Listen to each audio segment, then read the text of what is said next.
আসসালামু আলাইকুম। ফরজ নামাজ শেষে কোন সূরাটি পাঠ করলে মৃত্যু ছাড়া জান্নাতে যেতে কোনো বাধা থাকে না? প্রশ্নটা ভালো করে শুনবে। পবিত্র কোরআনের কোন সূরাটি কোরআনের 1/3 সমান? পবিত্র কোরআনের কোন সূরাটি কোরআনের 1/4 সমান? সূরা কাফিরুন। পবিত্র কোরআনের কোন সূরাটি জুমার দিন পাঠ করা মুস্তাহাব? সূরা কাহাফ। ঠিক।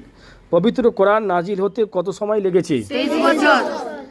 পবিত্র কোরআনের সর্বপ্রথম কোন সূরাটি পূর্ণাঙ্গ রূপে নাজিল হয়? তোমরা তো বলার আগেই বলে দিচ্ছ, মাশাআল্লাহ। সর্বপ্রথম কে কোরআন একত্রিত করেন? পবিত্র কোরআনের কোন সূরায় মিম অক্ষরটি নেই? সূরা কাউসার। মাশাআল্লাহ। পবিত্র কোরআন কোন সূরায় প্রথমে বিসমিল্লাহ নেই? সূরা তাওবা। আল্লাহ